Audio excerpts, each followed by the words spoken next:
Baik, shalom semuanya. Shalom. Salam sejahtera. Saya tahu betapa Tuhan sangat mengasihi kita. Hari ini saya sharing tentang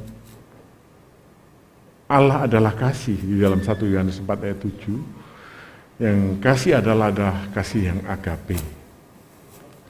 Saya begitu antusias ingin berbagi tentang hal ini karena ada banyak pemikiran yang mesti dipahami tentang Allah adalah kasih ini.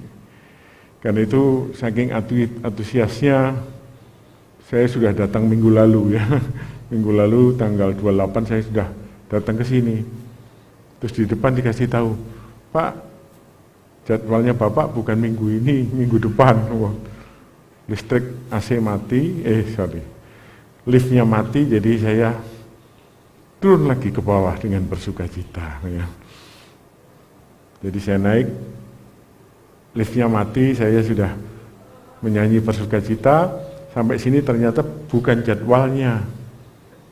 Ketemu sama Tania dan Veka, "Pak, jadwalnya minggu depan." "Oh iya, minggu depan." Kebetulan saya ada syuting untuk greeting dari Gembala, jadi ya sudah saya syuting, gak apa-apa, pulang dan bersukacita. Dan hari ini adalah waktunya kita berbicara bahwa Allah adalah kasih.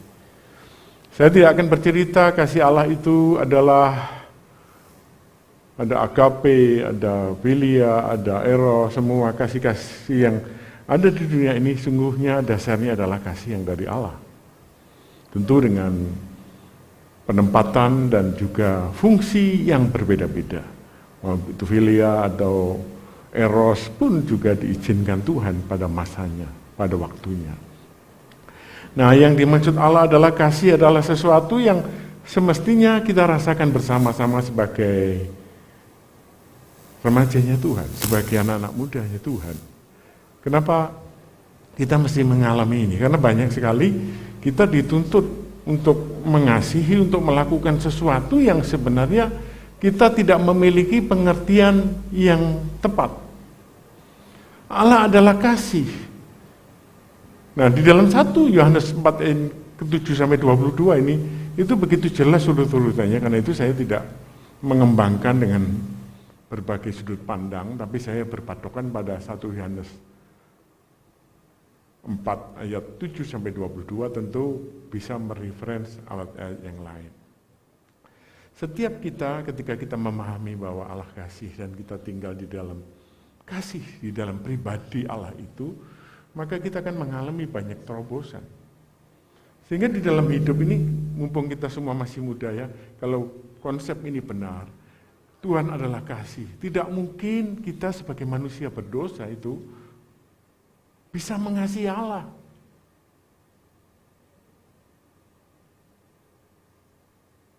Ada yang cerita sama saya, "Pak, bukankah di dalam inti seluruh perjanjian lama, kitab para nabi semuanya berbicara, kasihlah Tuhan Allahmu dengan segenap hati, segenap jiwa, segenap kekuatan, segenap akal budi. Bukankah juga di samping itu ada kasihlah sesama seperti dirimu sendiri?" Betul.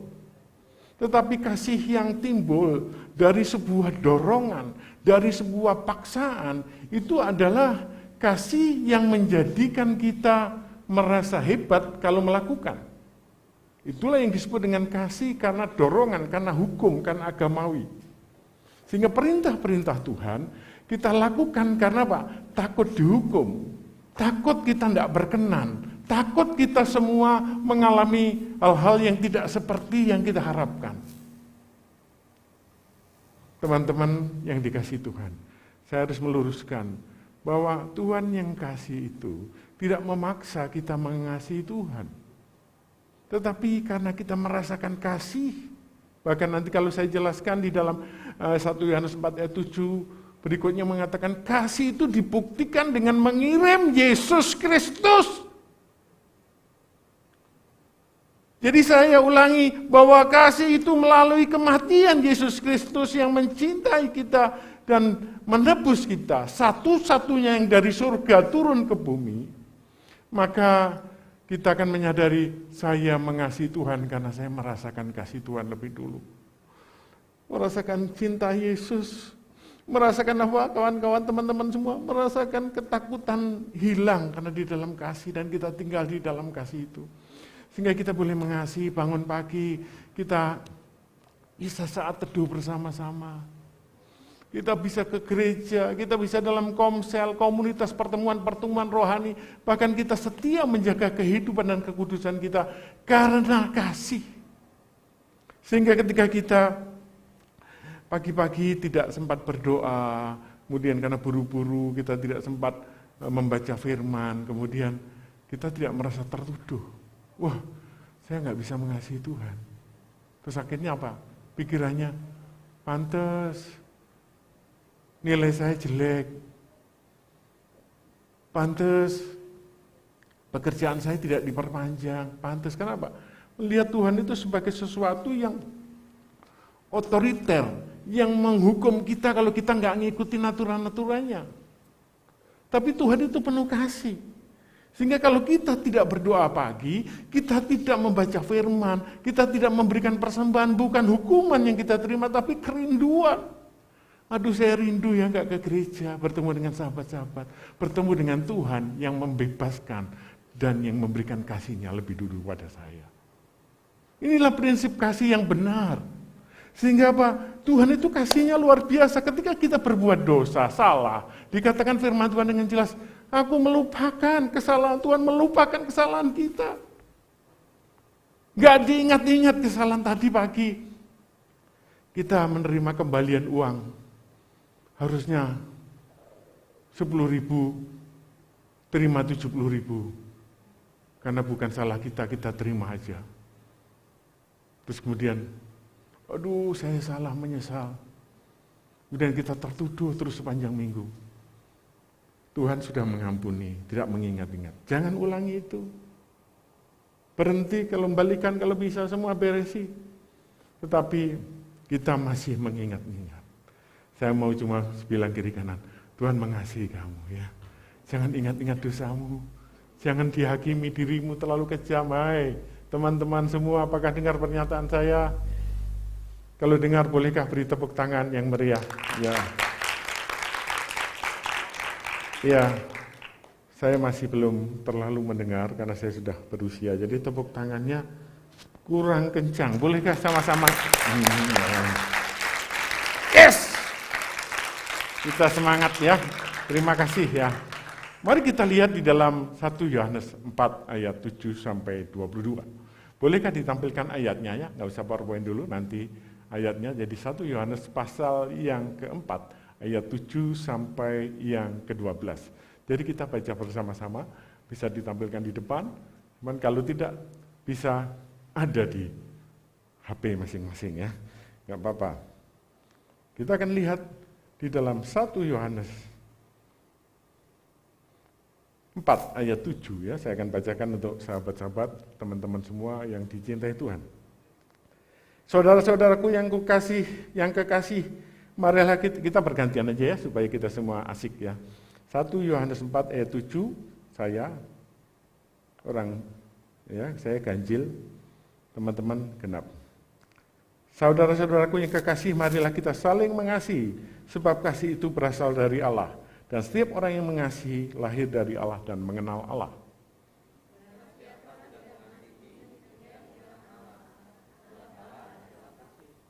Dalam hal inilah kasih Allah dinyatakan di tengah-tengah kita, yaitu bahwa Allah telah mengutus anaknya yang tunggal ke dalam dunia, supaya kita hidup olehnya.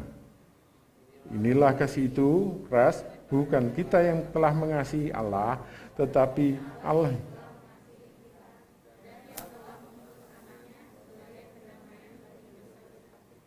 Saudara-saudaraku yang kekasih, jikalau Allah demikian mengasihi kita, maka haruslah kita juga saling mengasihi.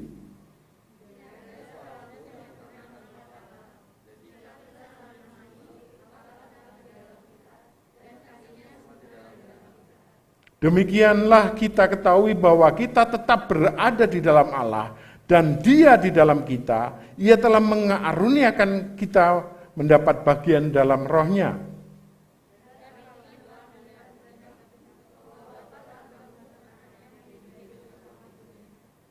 Barang siapa mengaku bahwa Yesus adalah anak Allah, Allah tetap berada di dalam dia dan dia di dalam Allah.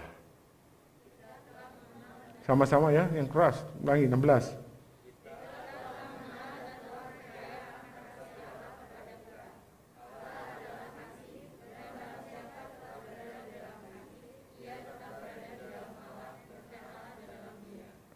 Dalam hal inilah kasih Allah sempurna di dalam kita, yaitu kalau kita mempunyai keberanian percaya pada hari penghakiman, karena sama seperti Dia, kita juga ada di dalam dunia ini.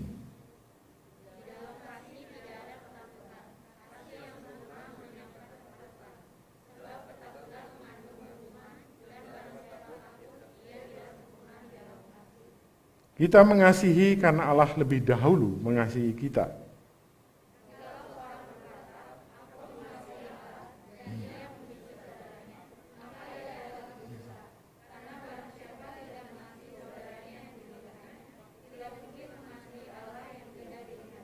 Sama-sama.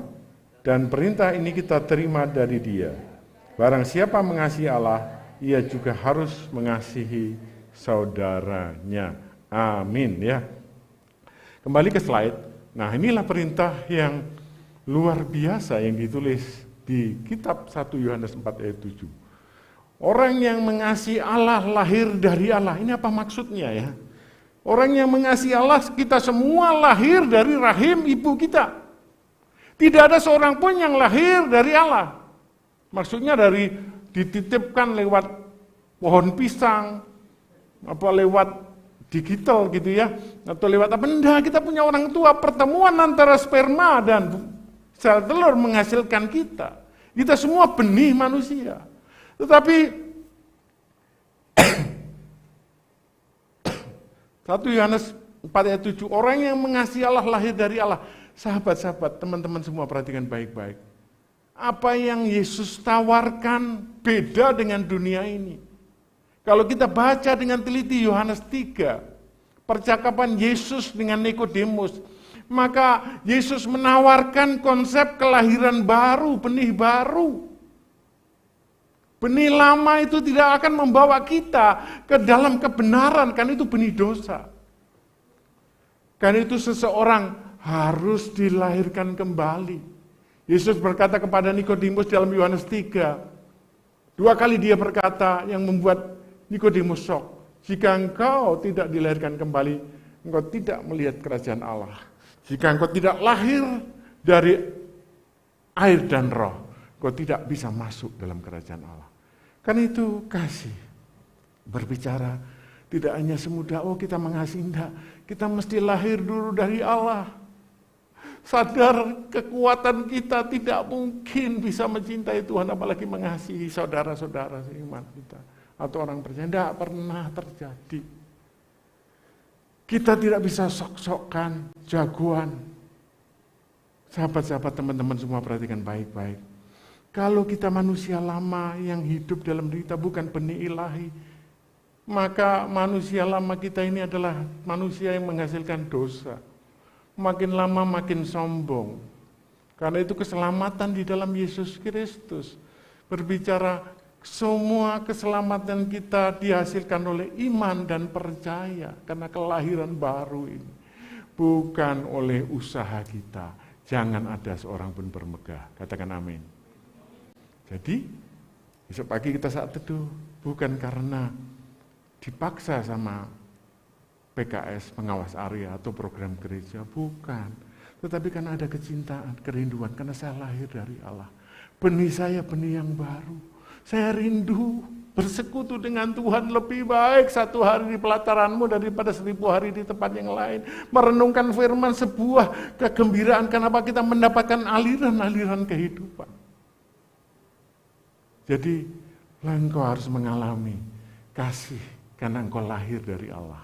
Lahir, Tuhan, manusia lamaku menyiksa, membawa kita dalam makin hari makin sombong, makin hari makin membangun dengan kekuatan, dengan apa yang disebut dengan klasifikasi, pencapaian, hebat kita membandingkan dengan orang lain, mulailah kita menjadi pribadi yang sombong. Tetapi di dalam proses kelahiran baru, kita sadar ini pekerjaan Tuhan.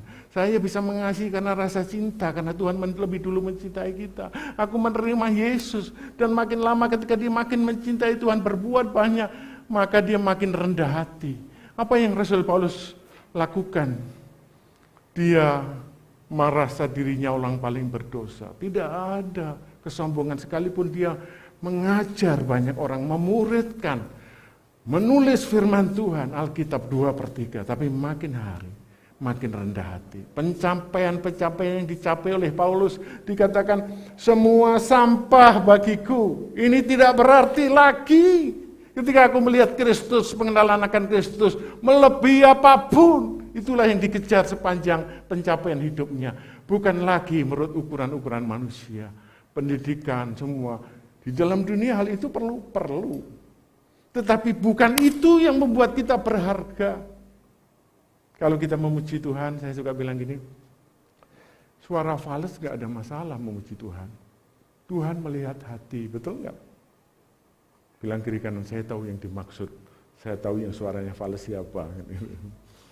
Tapi kalau kita sudah di gereja, di panggung melayani jemaat yang besar atau di acara televisi, suara fals problem. Kenapa? Yang kita layani adalah manusia. Ukuran-ukuran manusia. Semua berbicara klasifikasi, pencapaian, prestasi. Dengar baik-baik. Dengar baik-baik. Apapun yang terjadi pada dirimu, orang tuamu, pendidikanmu apapun, bahkan engkau cantik, tidak cantik, biasa semuanya, engkau dikasihi Tuhan. Katakan amin. Bilang teman kanan kirimu, engkau dikasihi Tuhan. Ya. Bahkan mungkin yang di dalam pergumulan dosa, tidak lepas-lepas, dengar baik-baik, Tuhan tidak pernah meninggalkanmu. Jangan meninggalkan Tuhan, ikuti tuntunannya, maka dosa akan engkau kalahkan. Tapi kalau engkau keluar dari tuntunan Tuhan dengan jalan sendiri, engkau hadapi dosa, engkau akan hancur di sana, engkau akan babak belur. Tapi dengan sadar, Tuhan tidak menghukum, saya dicintai Tuhan, saya punya dosa, saya tidak layak, semua karena kasih-Mu. Maka kita tersungkur di kakinya, membutuhkan Tuhan, dan kita berjalan mengatasi dosa. Makin lama, makin serupa Kristus. Dan itu ayat 8 mengatakan sebaliknya, jika kita tidak mengasihi, kita tidak mengenal Allah.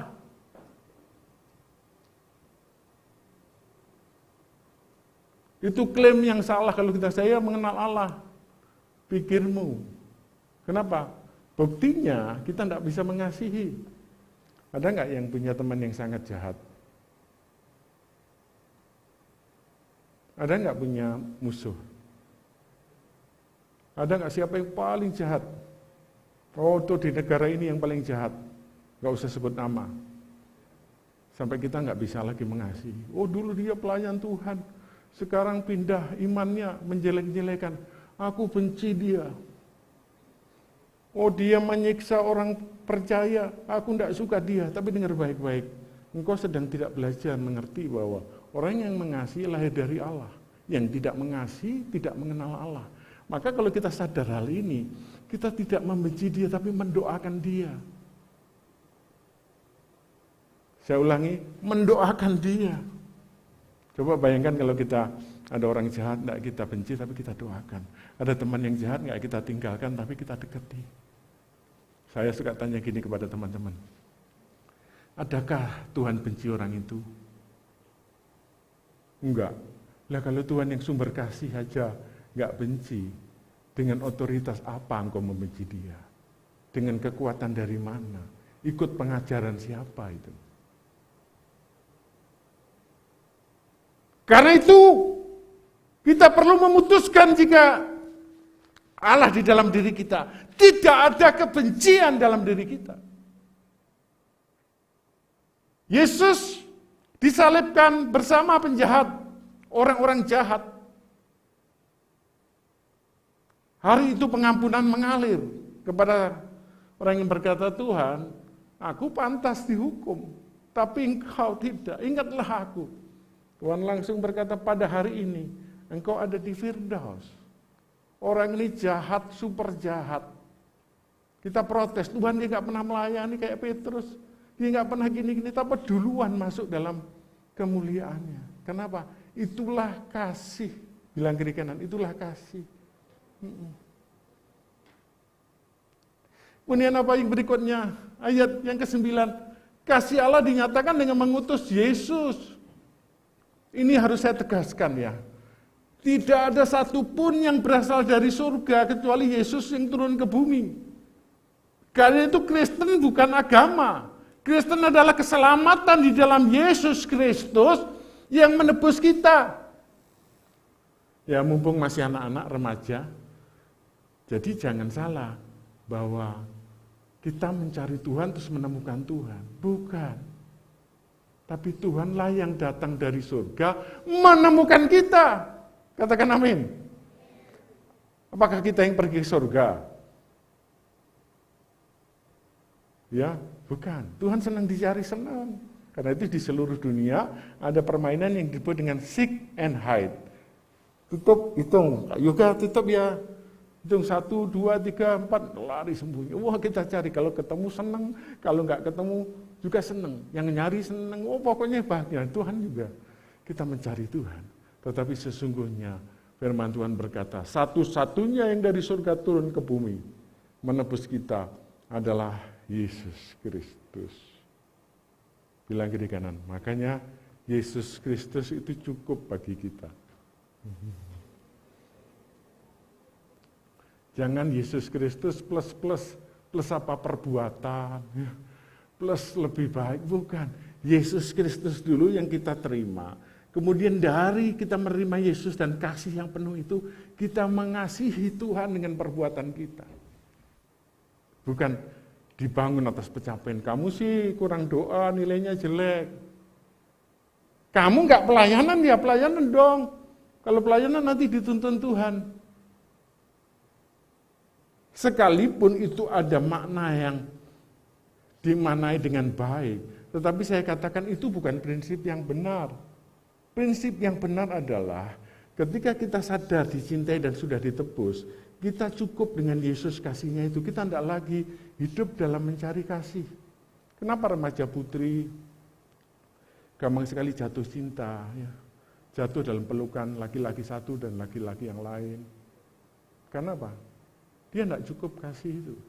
Orang tuanya tidak mengerti, tidak mengajarkan kasih, tidak pernah dipeluk sama bapaknya. Dia tidak dikenalkan dengan pribadi yang namanya Yesus, yang mencukupkan dia dengan kasih. Sehingga apa? Hidupnya dimanipulasi oleh orang lain. Bilang kiri kanan, itu bukan engkau. Next slide, halaman yang kedua. Allah lebih dulu mengasihi. Ini harus saya ulang-ulang ya teman-teman semua. Allah mengutus anaknya yang sebagai jalan pendamaian. Anaknya. Karena itu kita harus sungguh-sungguh mengenal pribadinya Yesus. Yang rela turun ke dunia menjadi manusia. Yang menebus kita. Yang menjadikan kita semua manusia baru, manusia yang lama, mati disalib. Kita ikut bangkit ketika Yesus bangkit pada hari yang ketiga. Kebangkitan itu harus kita sadari bahwa Allah lebih dulu mengasihi kita dengan menebus kita. Mestinya kita yang menanggung semua dosa, menanggung semua kesalahan, menanggung semua yang patut kita tanggung karena tidak ada lagi kebenaran dalam diri kita. Tapi Allah tidak menuntut, kamu beresi dulu dong. Nah ini di perjanjian lama kalau kita baca ya, hati-hati ya. Di perjanjian lama Allah suka berkata seperti ini.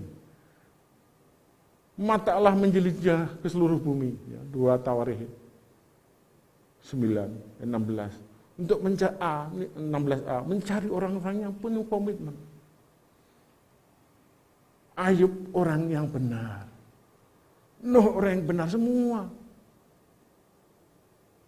Di dalam perjanjian lama, tapi di dalam perjanjian baru Allah menulis dengan tegas, Yesus mengasihi bukan menghakimi.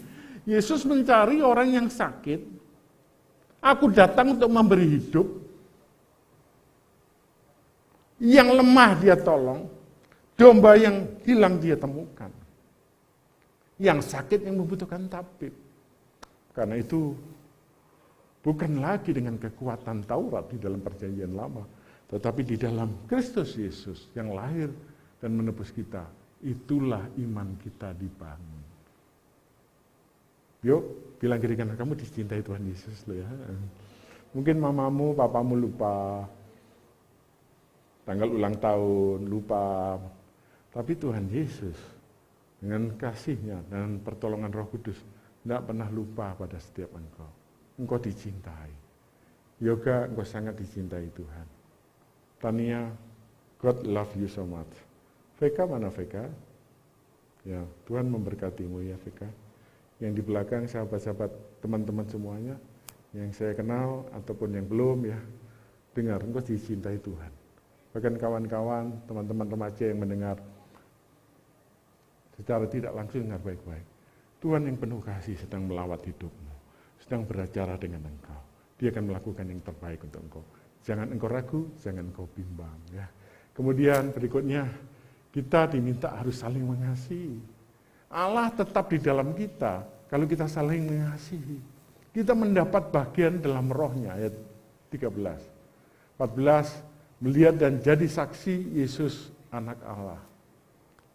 Waktu Yesus dinyatakan oleh Bapa bahwa Yesus anak Allah, itu tidak ada yang percaya. 2 kali Yesus dinyatakan sebagai anak Allah. Ketika Yesus dibaptis oleh Yohanes Pembaptis, ya, kemudian Bapa, langit terbuka, muncul merpati, dan dia berkata, inilah anak yang kukasihi. Kemudian peristiwa di bukit, ketika murid inti Yesus melihat Yesus sedang ada bersama Elia dan Musa, mereka akan membangunkan tenda. Di situ sekali lagi Bapa di surga berkata dengan audible, inilah anak yang kukasihi. Ditambah satu kalimat, dengarkanlah dia. Namun ada enggak manusia yang percaya bahwa Yesus anak Allah? Hampir semua enggak percaya. Murid-muridnya enggak percaya kecuali Petrus ditanya, siapakah aku di dalam Matius 16. Baru berkata, engkau Mesias anak Allah yang hidup. Itu pun dengar baik-baik. Bukan Petrus yang mengatakan, tetapi Roh Allah yang ada di dalam. Karena itu, mari kita percaya hidup kita sama Tuhan. Mempercayakan Yesus adalah anak Allah. Kita tidak perlu ragu bahwa segala kemuliaan di bumi dan di surga ada bersama dengan Tuhan Yesus. Dan dipercayakan kepada kita. Bulan ini kita masuk bulan Februari, di jemaat kita berbicara Allah adalah sumber. Dan sumber dari Allah itu tidak terbatas. Ketika perusahaan yang sebesar apapun, bahkan negara yang sekaya apapun, tetap ada pembatasan anggaran. Oh, untuk anggaran pendidikan, untuk anggaran tentara, untuk anggaran gini, kalau ini ditambah, ini mesti dikurangi, pembatasan. Tetapi sumber yang dari Tuhan adalah sumber yang tidak terbatas. Sesuai dengan kebutuhan, bahkan melebihi apa yang kau harapkan. Tuhan kan menjawab, karena itu kita sungguh bersyukur mempercayakan hidup kepada Yesus. Sehingga apa? Apa yang tidak pernah kita dengar, apa yang tidak pernah kita lihat, yang tidak pernah timbul dalam hati, dalam pikiran, di dalam 1 Korintus 2 ayat 9 dikatakan apa? Disediakan bagi kita. Tapi syaratnya apa? Kalau engkau mengasihi Tuhan, lagi-lagi kasih. Mau enggak? Masa depannya semua dijamin Tuhan. Bentar lagi ada yang SMA, bentar lagi kuliah, kerja, dapat pacar ya. Semuanya katakan amin. Dapat teman hidup yang takut akan Tuhan. Tak usah ragu sedikit pun. Yang menjamin engkau bukan Pak Presiden, bilang yang menjamin adalah Tuhan Yesus. Yang mengatakan tiap langkah kita, masa depan kita, engkau tidak usah takut. Mari kita beri tepuk tangan untuk Tuhan. Ya. Sedikit lagi, halaman 3, slide nomor 3 silakan. Mengakui Yesus anak Allah ini sebuah hal yang harus kita lakukan. Tetap di dalam Allah engkau anak Allah. Engkau adalah pribadi Allah sendiri. Kasih Allah sempurna kalau kita tidak mempunyai keberanian kita mempunyai keberanian pada hari penghakiman. Hari penghakiman belum terjadi. Tapi kita percaya apa? Yang ditebus oleh anak domba Allah itu yang diselamatkan. Bukan oleh perbuatan. Terus ini artinya saya boleh berbuat dosa? Tidak boleh sama sekali, tidak seperti itu. Justru karena kita sadar, kita terima kebenaran dalam Yesus, maka kita mengucap syukur. Hidup kita diserahkan, dipimpin dari hari ke hari, kita jalani. Karena itu makin lama kita makin serupa Kristus. Dan dengan berani menghadap hari penghakiman. Apa? Saya percaya kita tidak lagi dihakimi. Karena apa? Semua dosa kita ditanggung oleh Yesus. Jadi bukan karena kita pamer perbuatan. Saya sudah lakukan ini Tuhan. Saya sudah melayani sekolah minggu, KEGA, Light, PKS, semua disebutkan. Tuhan bilang apa? Sebab semua kesalehanmu seperti kain kotor di hadapanmu Tuhan. Jadi apa? Enggak bermakna itu. Tetapi menjadi bermakna kalau kita balik karena kita percaya kepada Yesus anak Allah dan kita berani menghadap di dalam hari penghakiman. Karena itu kasih melenyapkan ketakutan. Kalau kita hidup di dalam ketakutan di balik, maka kita tidak ada kasih Allah. Siapa yang takut? Nggak bisa, masa depannya masih gelap. Siapa yang masih takut? Hari ini saya mau semua kita menerima Tuhan, yang penuh kasih itu, terus diingatkan, kalau sudah menerima terus, Tuhan aku mau lahir baru di dalam Engkau. Proses kita tidak tahu, kemudian kita akan menjalani hidup dengan tidak takut, tapi percaya kepada Tuhan.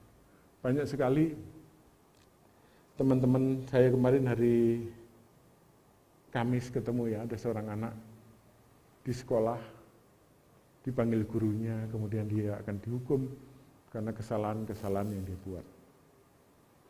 Anak itu bilang, saya siap dihukum, siap dicambuk. Kenapa?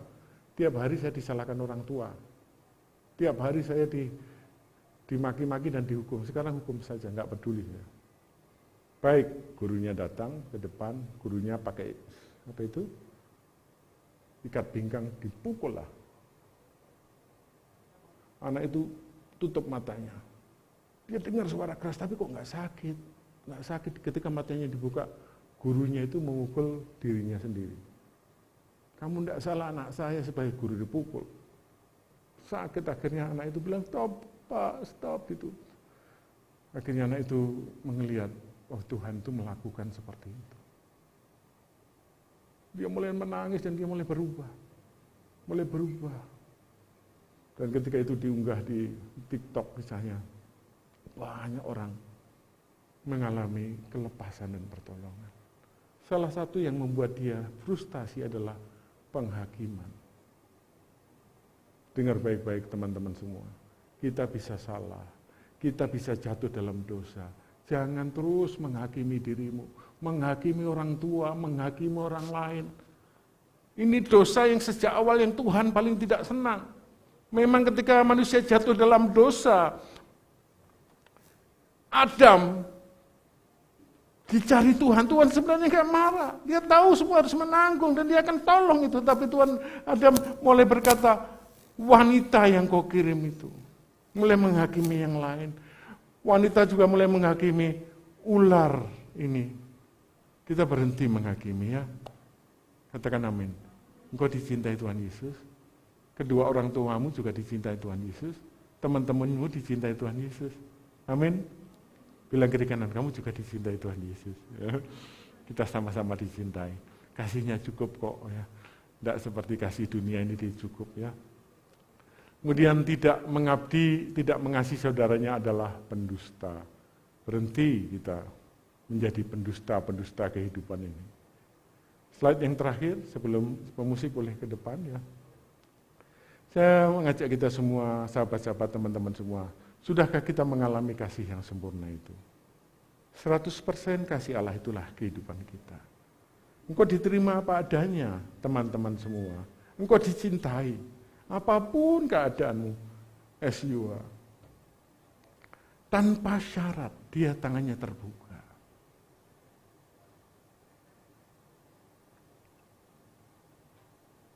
Dia menerima engkau apa adanya. Ya, engkau diterima. Dia memelukmu dan berkata, aku sungguh mengasihi engkau. Kasih di dalam Tuhan itu cukup. Bilang kasih Yesus itu cukup. Katakan dengan keras, kasih Yesus itu cukup bagiku. Cukup, teramat cukup. Apakah kita masih mencari kasih yang lain? Yang sementara, cari perhatian, terbar pesona, mudah jatuh cinta. Saya mau semua kita paham dengan detail, mengerti dengan tepat prinsip ini. Kasih dunia tidak ada puasnya. Kasih Tuhan mencukupkanmu, engkau akan berdiri teguh. Mampu mengasihi siapapun, bahkan orang yang membenci dan dibenci oleh banyak orang. Yang keluar dari dirimu adalah kasih Kristus. Kasih yang agape, kasih yang tanpa syarat. Karena engkau sadar bahwa yang kau terima itu diberikan Tuhan dengan penuh rasa cinta. Dia mengorbankan dirinya untuk engkau. Engkau sangat dikasihi Tuhan. Maka engkau mengeluarkan kasih itu tidak berhenti di engkau. Engkau mengasihi orang tuamu, memberikan rasa hormat. Mengasihi teman-temanmu bahkan yang dibenci oleh seisi kelasmu. Rasakan kasih itu yang mengalir dari tempat yang maha tinggi melalui Kristus Yesus. Roh Kudusnya akan menolong setiap kamu dalam kehendaknya. Dia menuntun, tidak menuntut. Menuntun langkah demi langkah. Mungkin kau jatuh. Mungkin kau tersandung. Mungkin kau bimbang dan ragu-ragu. Mungkin kau ditarik ke kanan dan ke kiri. Engkau dalam kebimbangan dan ketakutan. Tapi kasih itu tetap sabar. Kasih itu menunggumu. Kasih itu yaitu Yesus sendiri. Tuhan sendiri menjagamu seumur hidupmu. Jika petang hari ini kau masih melihat dirimu dalam ketakutan dan kebimbangan, kebencian, kau merasa disakiti, tidak diperdulikan. Petang hari ini juga kasih Kristus akan datang menyapa kamu. Ya, dia ada di tempat ini. Dia menemui setiap engkau begitu berharga bagi Yesus. Engkau begitu berharga, engkau begitu dicintai. Teman-teman, maukah engkau? Kasih yang terindah,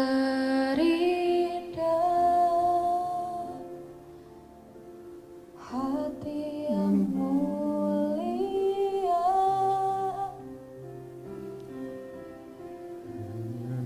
temukan di dalammu,